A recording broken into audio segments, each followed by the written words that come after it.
আসসালামু আলাইকুম। সবার আগে বাছাই করা 10টি আন্তর্জাতিক খবর জানিয়ে দেব। প্রথমেই থাকছে শিরোনাম। তবে তার আগে অনুরোধ থাকবে ভিডিওটিতে একটি লাইক দিবেন। জানিয়ে দেব এই মুহূর্তে পাওয়া সর্বশেষ গুরুত্বপূর্ণ আপডেট আন্তর্জাতিক সংবাদ। পশ্চিমা সহায়তা ছাড়া ইউক্রেন এক সপ্তাহের বেশি টিকবে না বলছে পুতিন। এরপর জানিয়ে দেব ইরানের সঙ্গে সম্পর্কের প্রশংসা। তেহরান মস্কো সম্পর্ক বাড়াতে যা কিছু সম্ভব সবই করা হবে বলছে পুতিন। এদিকে অত্যাধুনিক বোরভেস্টনিক পারমাণবিক ক্ষেপণাস্ত্রের পরীক্ষার দাবি পুতিনের। এরপর জানিয়ে দেব শেষকৃত্যের অনুষ্ঠানে রুশ মিসাইল হামলা, নিহত অর্ধ শতাধিক। আরো জানিয়ে দেব সৌদি ইসরায়েল চুক্তিতে দ্বিরাষ্ট্রীয় সমাধান অন্তর্ভুক্ত চান ডেমোক্রেটিক সিনেটররা। সর্বশেষ জানিয়ে দেব কিভাবে প্রিগোজিনের মৃত্যু হয়েছিল, ইঙ্গিত দিলেন পুতিন।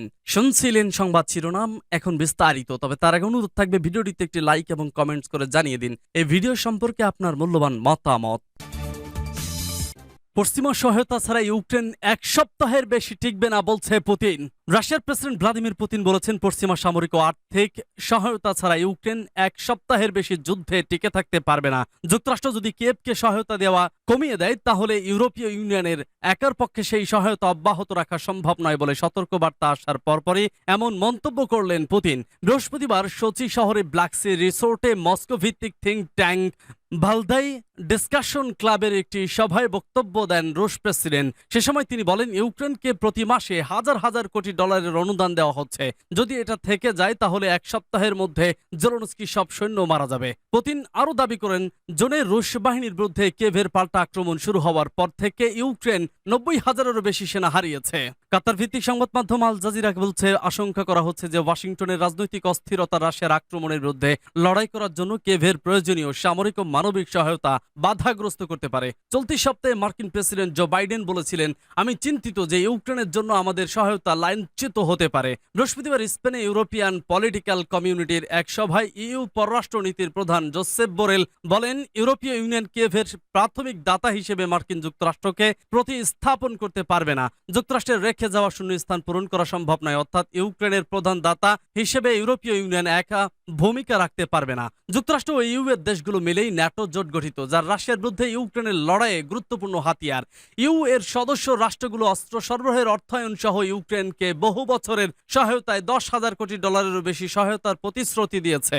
তাছাড়া ওয়াশিংটন ইউক্রেনকে আরও 4,300 কোটি ডলারের সামরিক সহায়তা দেওয়ার প্রতিশ্রুতি দিয়েছে। অন্যদিকে মার্কিন কংগ্রেস এরই মধ্যে কিয়েভের জন্য 11,300 কোটি ডলার অনুমোদন দিয়েছে, যার মধ্যে মানবিক সহায়তা রয়েছে। তেহরান মস্কো সম্পর্ক বাড়াতে যা কিছু সম্ভব সবই করা হবে বলছে পুতিন। ইরানের সঙ্গে সম্পর্কের প্রশংসা। ইসলামী প্রজাতন্ত্র ইরানের সঙ্গে বিদ্যমান সম্পর্কের প্রশংসা করেছেন রাশিয়ার প্রেসিডেন্ট ভ্লাদিমির পুতিন। একই সঙ্গে তিনি বলেছেন, দুদেশের মধ্যকার এই সুসম্পর্ক আরও বাড়ানোর জন্য যা কিছু করা দরকার তার সবই করবে মস্কো। সম্পর্ক উন্নত করার প্রচেষ্টা ভবিষ্যতেও অব্যাহত থাকবে বলে তিনি ঘোষণা দেন। প্রেসিডেন্ট পুতিনের বরাত দিয়ে রুশ বার্তা সংস্থা তাস এ খবর দিয়েছে। সম্পর্ক ঘনিষ্ঠ করার বৃহত্তর লক্ষ্য নিয়ে ইরানের রাশিয়ার শিক্ষা প্রতিষ্ঠান চালুর কথা উল্লেখ করে তিনি বলেন, বিশ্বের অন্য দেশেও রুশ শিক্ষা প্রতিষ্ঠান গড়ে তোলা উচিত। মার্কিন নিষেধাজ্ঞা থাকা সত্ত্বেও কৌশলগত মিত্র ইরান ও রাশিয়া গত কয়েক বছর ধরে সামরিক এবং প্রতিরক্ষা খাত সহ নানা ক্ষেত্রে সম্পর্ক ঘনিষ্ঠ করেছে। ইউক্রেন যুদ্ধকে কেন্দ্র করে রাশিয়ার উপরে আমেরিকা সহ পশ্চিমা দেশগুলো ব্যাপক ভিত্তিক নিষেধাজ্ঞা আরোপ করার পর থেকে এই সম্পর্ক আরো বেড়েছে। এছাড়া গত 20 সেপ্টেম্বর ইরানের সেনাপ্রধান major general Ali Bagheri Tehran সফররত রাশিয়ার প্রতিরক্ষা মন্ত্রী সের্গেই শোইগুর সঙ্গে এক বৈঠকের পর বলেন, তেহরান ও মস্কো দীর্ঘমেয়াদী সামরিক সহযোগিতা বিষয়ক চুক্তির জন্য রোড ম্যাপ তৈরি করেছে। সূত্র পার্টস টুডে। অত্যাধুনিক বোরভেস্টনিক পারমাণবিক ক্ষেপণাস্ত্রের পরীক্ষার দাবি পুতিনের। পারমাণবিক শক্তি সম্পন্ন ক্রুজ ক্ষেপণাস্ত্রের চূড়ান্ত সফল পরীক্ষা চালানোর দাবি করেছেন রাশিয়ার প্রেসিডেন্ট ভ্লাদিমির পুতিন। বোরভেস্টনিক নামে এই ক্ষেপণাস্ত্রের পরীক্ষা আগে অনেকবার ব্যর্থ হওয়ার খবর এসেছিল। যদিও বোরভেস্টনিক নামে পরিচিত এই ক্ষেপণাস্ত্রের পরীক্ষার বিষয়ে নিউ ইয়র্ক টাইমসের একটি রিপোর্টকে প্রত্যাখ্যান করেছিলেন তার মুখপাত্র, তবে তিনি প্রত্যাখ্যান করার কিছুক্ষণের মধ্যেই ওই দাবি করলেন পুতিন। 2018 সালে প্রথম এই পরীক্ষামূলক অস্ত্রের অস্ত্রের কথা ঘোষণা করা হয়েছিল, যেটি তার সীমাহীন পাল্লা বা মাত্রার জন্য বিশেষভাবে প্রশংসিত। অর্থাৎ এর মাত্রা নির্দিষ্ট করা নয়, তবে সরকারিভাবে এর সক্ষমতা সম্পর্কে কমই জানা যায়। তবে এর আগে এর পরীক্ষাগুলো ব্যর্থ হয়েছে বলে খবর বের হয়েছিল। প্রেসিডেন্ট পুতিনের বক্তব্য স্বাধীনভাবে যাচাই করা যায়নি এবং রাশিয়ার প্রতিরক্ষা মন্ত্রণালয় থেকেও এখন পর্যন্ত কোনো বক্তব্য আসেনি। যদিও এই উপগ্রহ থেকে তোলা কিছু ছবি ছড়িয়ে পড়েছিল গত মাসে, যেখানে ইঙ্গিত পাওয়া যায় যে সোভিয়েত যুগে পরমাণু পরীক্ষা চালানো হতো এমন একটি প্রত্যন্ত দ্বীপ এলাকায় রাশিয়া নতুন করে কিছু স্থাপনা নির্মাণ করেছে। ওই ছবিগুলোতে দেখা যায় যে বারেন্টেস সাগরের উত্তরাঞ্চলে নোভোয়া জেমেলিয়া দ্বীপপুঞ্জে কিছু নির্মাণ কাজ চলছে। সচির কৃষ্ণসাগর রিসোর্টে এক সভায় পুতিন বলেছিলেন, আমরা অত্যাধুনিক কৌশলগত অস্ত্রের কাজ শেষ করে এনেছি, যেটা সম্পর্কে আমি আগেই বলেছি এবং কয়েক বছর আগে ঘোষণা দিয়েছিলাম। সভাটি রাষ্ট্রায়ত্ত টেলিভিশনে সরাসরি সম্প্রচার করা হয়েছে। তিনি বলেন, বৈশ্বিক মাত্রার পারমাণবিক শক্তিধর ক্রুজ ক্ষেপণাস্ত্র বুরভেস্টনিকের চূড়ান্ত সফল পরীক্ষা চালানো হয়েছে। শেষকৃত্যের অনুষ্ঠানে রুশ মিসাইল হামলা, নিহত অর্ধ শতাধিক। ইউক্রেনে খার্কিভের একটি গ্রামে শেষকৃত্যের অনুষ্ঠানে মিসাইল হামলার ঘটনা ঘটেছে। এতে 51 জনের মৃত্যু হয়েছে বলে বিভিন্ন গণমাধ্যমের প্রতিবেদনে দাবি করা হয়েছে। স্থানীয় সময় বৃহস্পতিবার বেলা 1:15 খার্কিভের রোজা গ্রামে এই ঘটনা ঘটে। জানা গেছে, নিহত একজন ইউক্রেনীয় সেনার শেষকৃত্যের অনুষ্ঠান ছিল এটি। স্থানীয় কর্মকর্তারা জানিয়েছেন, তাদের কাছে প্রমাণ আছে রাশিয়া সেখানে ইস্কান্দার ক্ষেপণাস্ত্র ব্যবহার করেছে। ইউক্রেনের প্রেসিডেন্টের পরামর্শদাতা মিখাইলো পোডোলিয়াক বলেছেন, যারা রাশিয়ার যুদ্ধাপরাধী প্রেসিডেন্ট পুতিনের সঙ্গে হাসি মুখে হাত মেলাতে চান, তারা যেন এই ঘটনার কথা মনে রাখেন। পুতিনের রাশিয়া হলো শয়তানের দেশ। ইউএর বিদেশ সংক্রান্ত কমিটির প্রধান জোসেফ বোরেল বলেছেন, নিরাপরাধ সাধারণ মানুষের উপর আরেকটি জঘন্য আক্রমণ হলো। সাধারণ মানুষের উপর আক্রমণ হলো যুদ্ধাপরাধ। রাশিয়ার নেতৃত্বেও যারা এই আক্রমণ করেছেন তারা সকলেই দোষী।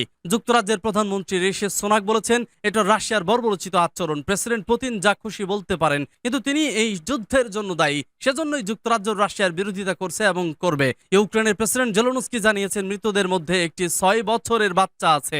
রাশিয়া ইচ্ছা করে এই আক্রমণ করেছে, এটা জঙ্গি হামলা ছাড়া আর কিছুই নয়। সৌদি ইসরায়েল চুক্তিতে দ্বিরাষ্ট্রীয় সমাধান অন্তর্ভুক্ত যান ডেমোক্রেটিক সিনেটররা।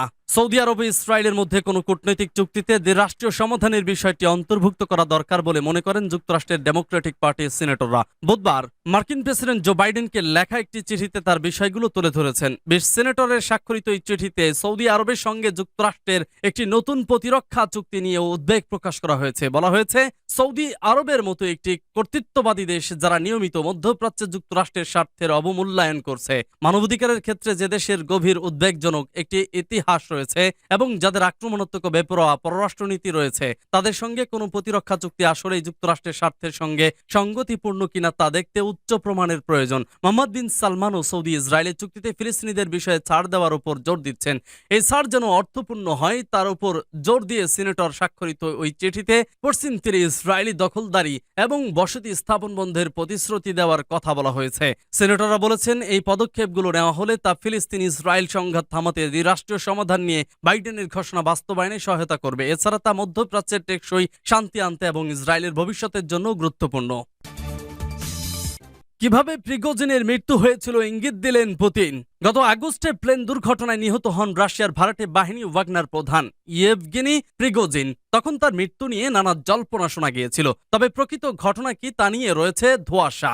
ওই সময় বিভিন্ন আন্তর্জাতিক সংবাদ মাধ্যমের প্রতিবেদনে দাবি করা হয় প্রিগোজিনের প্লেনে ক্ষেপণাস্ত্র ছোড়া হয়েছিল, তবে সেই দাবির পক্ষে কোনো প্রমাণ উপস্থাপন করতে পারেনি কেউ। এবার রাশিয়ার প্রেসিডেন্ট ভ্লাদিমির পুতিন ইঙ্গিত দিলেন,